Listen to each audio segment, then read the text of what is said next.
Ladies and gentlemen, welcome to another episode of the Wrestling Diaries. This is the spoken word sessions part of the show. And on this part of the show, I don't have any guests, it's just me. And how this works is I actually tell stories that come from me, stories about my own life, or stories that other people are going to send in.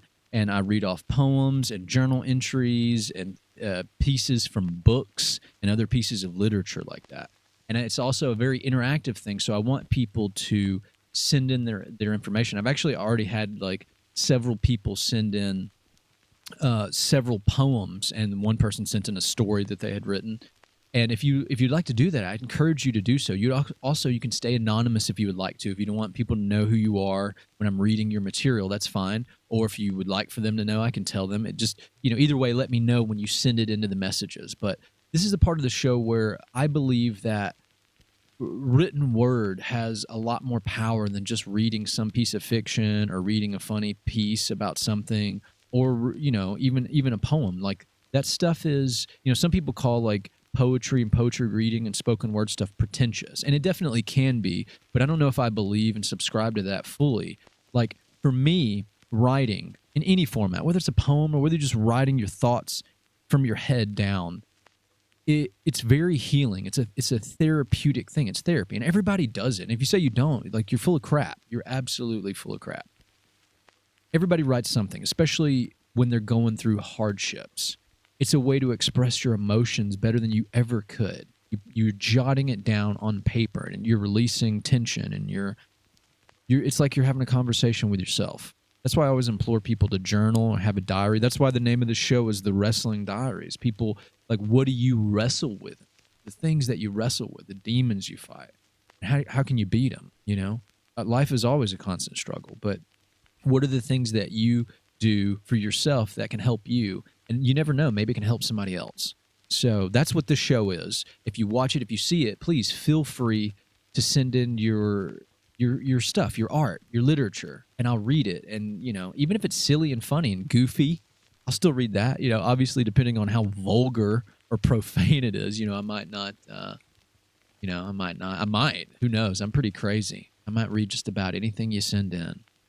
But this is the spoken word sessions. Today, I'm going to tell a story that's really close to my heart, a story about an old friend, and I'm not going to give any names. I'm going to try to be a little subtle, just because I don't want to seem like I'm slinging mud, because it's really more about the emotions of what happened than it is about, being angry, or, I guess it is about being angry, but it's not being spiteful, right, or vengeful even.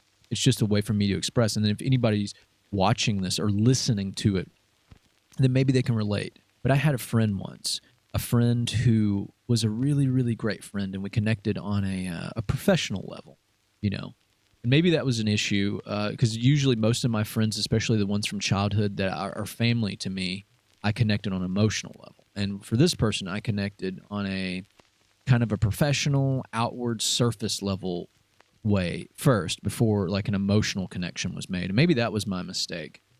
But either way, like me and this friend, we had a professional relationship. And, a lot of people say you never go in business with your friends or family because it can be a very slippery slope. And they're absolutely right when they say that. It is, or it can be a slippery slope, but it doesn't always have to be, because it happens a lot. It's like the Russo brothers, two of the most famous directors in the world.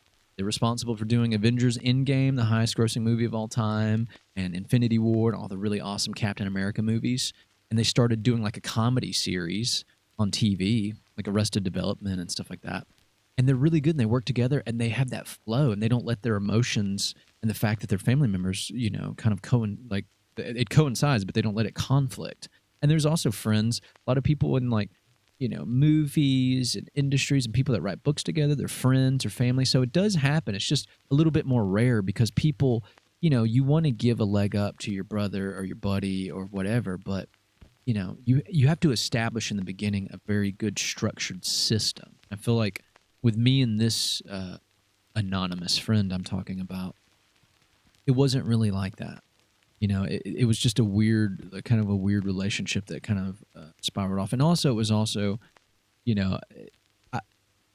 part, and if this person ever watches this, I don't hold any ill will I kind of understand it. I mean, you did kind of stab me in the back, but like I get it. You know, water. What is it? Under the bridge. But this person also let somebody.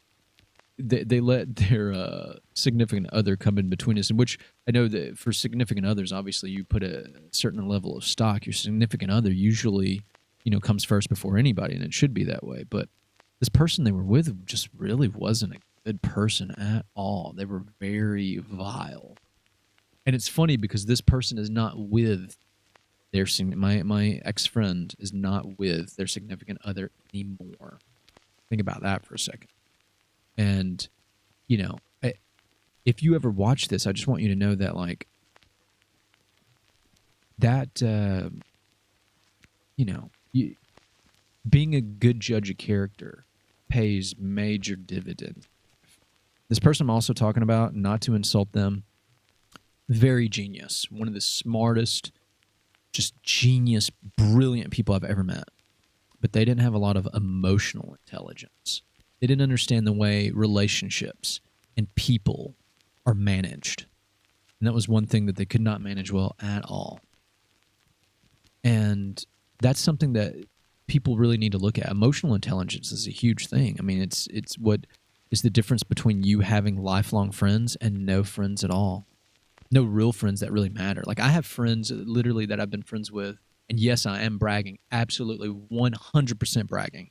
Someone's like, oh, he's bragging about his friends and all that. I am, absolutely. Because my friends are like family, and I trust these people with my life.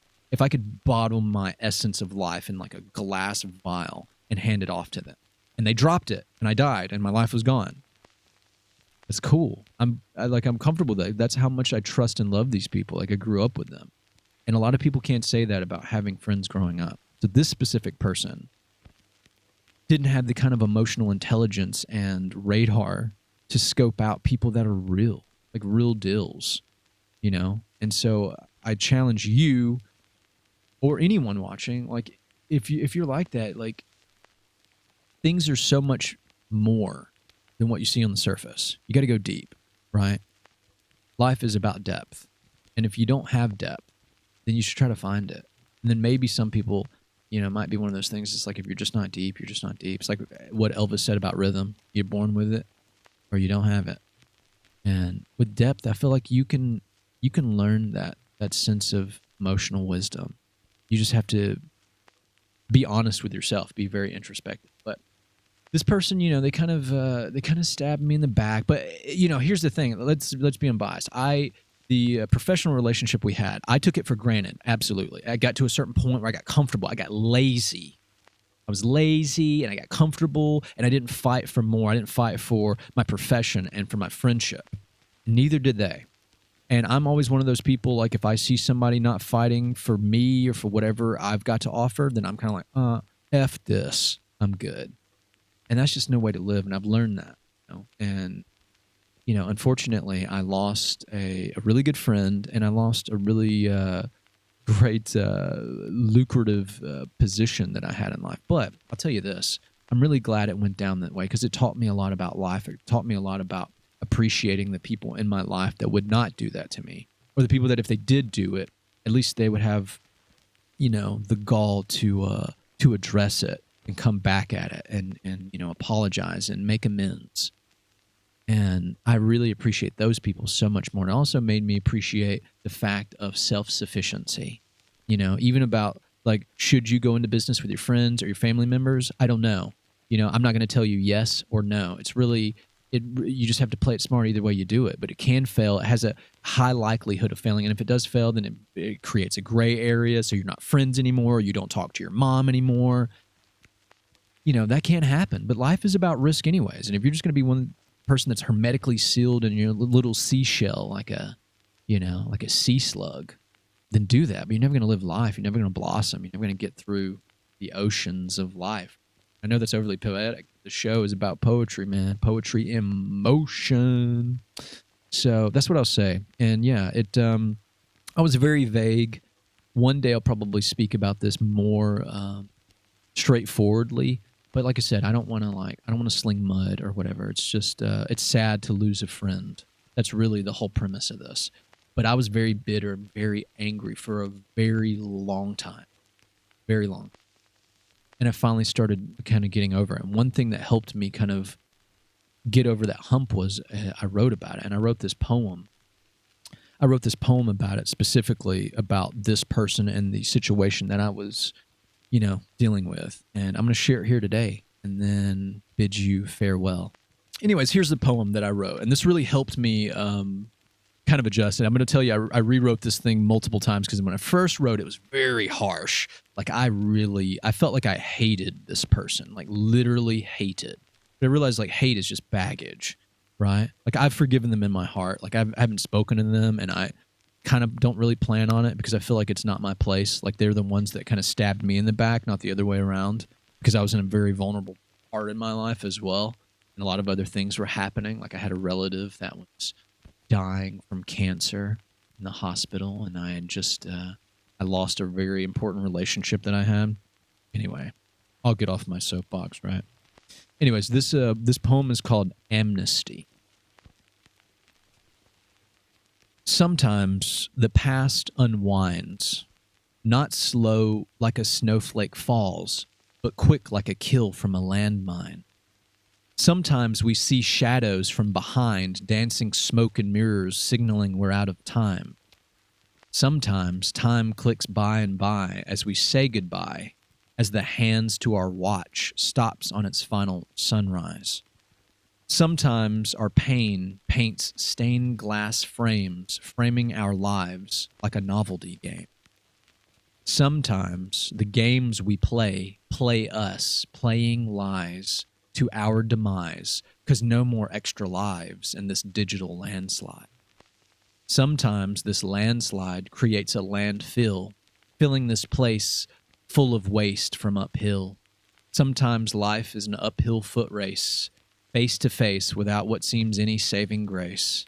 Sometimes our hurt is unheard and our hard hearts all herd towards homes that move back, not forward.